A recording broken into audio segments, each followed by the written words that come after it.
স্ত্রী স্বামীর কোন পাশে ঘুমালে আল্লাহ খুশি হয়? বিশেষ করে আমরা এই প্রশ্নটি অনেকেই করে থাকি যে স্বামীর কোন পাশে ঘুমালে স্ত্রী তাহলে আল্লাহ পাক রব্বুল আলামিন খুশি হয়ে যাবেন। বিষয়টি খুবই লক্ষণীয় বিষয়। আম্মাজান আয়েশা রাদিয়াল্লাহু তাআলা আনহা নবীজি সাল্লাল্লাহু আলাইহি সাল্লামের কোন পাশে ঘুমিয়েছিলেন, আম্মাজান আয়েশা রাদিয়াল্লাহু তাআলা আনহা এই বিষয়গুলো কিন্তু আমাদেরকে জানিয়ে দিয়েছেন। নবীজি সাল্লাল্লাহু আলাইহি সাল্লাম ঘরে ঢুকে কি কাজ করতেন, স্ত্রীদেরকে কিভাবে হেল্প করতেন, এটাই কিন্তু নবী সাল্লাল্লাহু আলাইহি সাল্লাম জানিয়ে দিয়েছেন। বিশেষ করে স্ত্রী এবং স্বামী তারা কিন্তু একজন অপরজন একটা পোশাকের মতো, এবং তাদের ইজ্জত তাদের সম্মান যেভাবে পোশাক হেফাজত করে, স্বামী স্ত্রী কেমন যেন এরকমই। আল্লাহ পাক রব্বুল আলামিন কুরআনুল কারীমের ভিতরে নিজেই বলে দিয়েছেন। 2 নম্বর পারা 7 নম্বর পৃষ্ঠার 9 নম্বর লাইন সূরা বাকারার 187 নম্বর আয়াতে আল্লাহ বলছেন, হুন্না লিবাসুল লাকুম ওয়া আনতুম লিবাসুল লাহুন্না। একে অপরের পোশাক, একে স্ত্রী এবং স্বামী একে অপরের কি পোশাক, এবং স্ত্রীর সাথে ভালো ব্যবহার করতে বলে দিয়েছেন। বিশেষ করে ঘুমানোর সময় কোন দিকে ফিরে ঘুমাবো এই বিষয়টি অনেকে প্রশ্ন করে থাকেন। স্বামীর কোন পাশে ঘুমালে আল্লাহ পাক রব্বুল আলামিন খুশি হন? বিশেষ করে নবী সাল্লাল্লাহু আলাইহি ওয়াসাল্লাম জানিয়ে দিয়েছেন, লাম তারালিল মুতাহাব্বিনা মিসলা নিকাহ।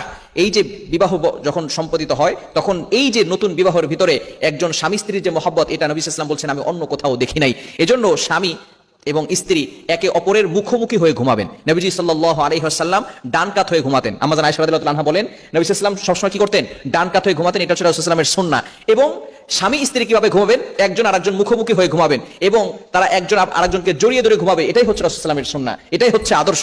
কিন্তু বর্তমান ইয়াং পিপল যারা আছে তারা দেখা যাচ্ছে স্বামী থাকে একদিকে, স্ত্রী থাকে আরেক দিকে, এবং দুইজনে ফোন নিয়ে থাকে ব্যস্ত, এবং আস্তে আস্তে দেখা যাচ্ছে দুইজনের সাথে প্রেম করতেছে। ছেলে করতেছে আরেক মেয়ের সাথে প্রেম, স্ত্রী করতেছে আরেক ছেলের সাথে প্রেম। এরকম করে দেখা যাচ্ছে স্ত্রী কয়েকদিন পরে ছেলের সাথে ভাগালপুর হয় কি হয় না?